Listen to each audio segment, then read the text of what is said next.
মানে উনি de facto prime minister হয়ে গেছেন, বাস্তবে কার্যকর রাষ্ট্রীয় আচরণ করতেছেন উনি, কিন্তু ওনার আইনগত ক্ষমতাই নাই, আইনে ওনার হাতে ক্ষমতা আসেনি, কিন্তু আচরণে ওনার ক্ষমতা চালু হয়ে গেছে। এই ফাঁকটার নাম শ্যাডো স্টেট ক্রাফট, ছায়া রাষ্ট্র চর্চা, রাষ্ট্রবিজ্ঞানের ভাষায়।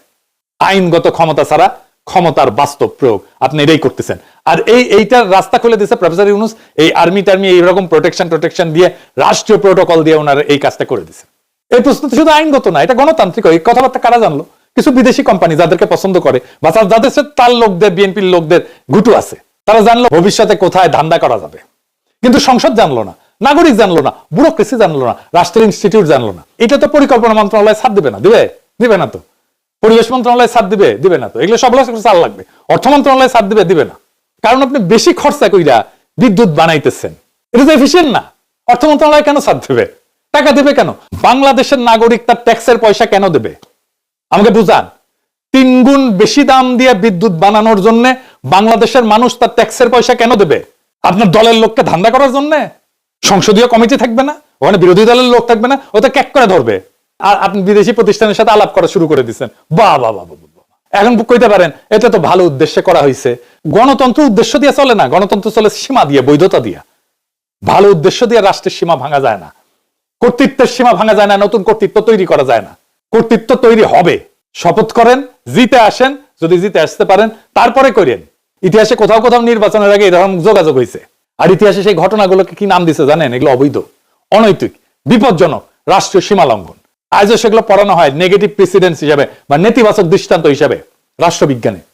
দক্ষিণ ভিয়েতনামের সরকারের সাথে নিক্সন নির্বাচিত হওয়ার আগে এরকম একটা আকাম করেছিল দক্ষিণ ভিয়েতনামে। প্যারিসে তখন ভিয়েতনামের সাথে আমেরিকার একটা পিস টক হচ্ছিল, শান্তি আলোচনা হচ্ছিল। মানে তখন তাইলে শান্তি আলোচনা করে আমেরিকান সোলজার এমনি চলে আসতো সম্মানজনক ভাবে। এটাই ছিল অবজেক্টিভ। প্রেসিডেন্ট ছিল জনসন।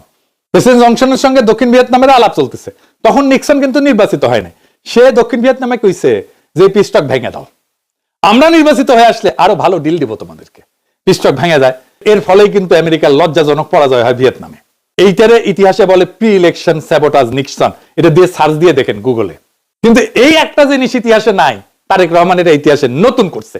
নির্বাচনের আগে বিদেশি প্রতিষ্ঠানের সাথে রাষ্ট্রীয় প্রকল্প নিয়ে কথা বলে সেটা প্রকাশ্য রাজনৈতিক বক্তৃতায় ঘোষণা করছে। 3টে জিনিস একসাথে হয়েছে, প্রি ইলেকশন, ইলেকশনের আগে, ফরেন অ্যাক্টর, বিদেশি পক্ষ, পাবলিক ডিক্লারেশন, প্রকাশ্য ঘোষণা। এই 3টার কম্বিনেশন গণতান্ত্রিক রাষ্ট্রে কখনো কোথাও ঘটে নাই, তারেক রহমান প্রথম করছে। এটা কোথাও ঘটে না, এটার কারণ খুবই পরিষ্কার। কারণ এটা করলে স্টেট পার্টির যে বাউন্ডারি, রাষ্ট্র এবং দলের যে সীমানা, এটা ভেঙে যায়। দল আর রাষ্ট্র আলাদা থাকে না। এখন আসি সবচেয়ে গভীর জায়গায়, রাষ্ট্র কি আসলে? রাষ্ট্র কোনো ব্যক্তির ভবিষ্যৎ স্বপ্ন না, রাষ্ট্র কোনো দলের আগাম সম্পত্তি না। রাষ্ট্র একটা প্রক্রিয়া, প্রসেস।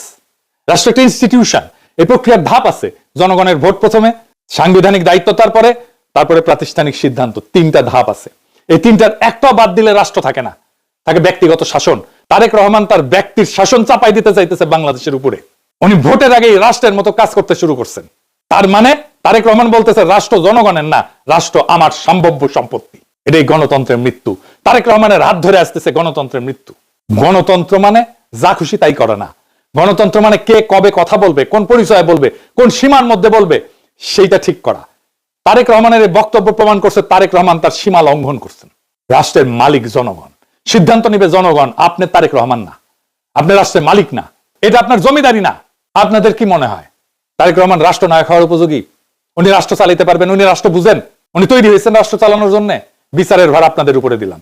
24-এর বর্ষা বিপ্লব নিয়ে ওনার কোনো আলাপ নাই, কোনো আলাপ নাই। হাসিনা নিয়ে কোনো আলাপ নাই, আওয়ামী লীগ নিয়ে কোনো আলাপ নাই, ফ্যাসিবাদ নিয়ে কোনো আলাপ নাই। তাহলে কেন তো মানুষ রক্ত দিল? সে আলাপ আছে? নাই। মানুষ অন্তরের কোন আগুনে জ্বলে প্রাণ দিতে দ্বিধা করেনি 24-এ, সেটা নিয়ে কোনো আত্ম অনুসন্ধান নাই বিএনপির। আমরা কি এইভাবে বর্ষা বিপ্লবের আকাঙ্ক্ষার কবর দিয়ে দেব? আমরা কি তারেক রহমানকে আর বিএনপিকে ক্ষমতায় আনার জন্য লড়াই করছিলাম? আমাদের বাচ্চারা অকাতরে প্রাণ দিছিল, রক্তে ভাসায় দিছিলাম। রক্তের দাগ কিন্তু এখনো শুকায় নাই। কিন্তু তারেক রহমানের বক্তৃতায় তার কোনো ছাপ নাই। আমরা ওই লড়াই করিনি তারেক রহমান আর বিএনপিকে ক্ষমতায় এনে বসাবো। আমরা তাদের হাতে রাষ্ট্রকে দেব না, কোনোভাবেই দেব না যারা জুলাইকে বিশ্বাস করে না। আমরা তাদের হাতে রাষ্ট্রকে দেব না, কোনোভাবেই দেব না যারা জুলাইকে ধারণ করে না, জুলাইয়ের চেতনাকে যারা ধারণ করে না। আর এই সিদ্ধান্ত নিতে হবে আগামী 12ই ফেব্রুয়ারিতে। আপনার স্বপ্ন, আপনার মর্যাদা, আপনার ভবিষ্যৎকে লুট হয়ে যাইতে দিয়েন না। খোদা তাআলা আমাদের এই নিয়তকে যেন কবুল করেন। ইনকিলাব জিন্দাবাদ।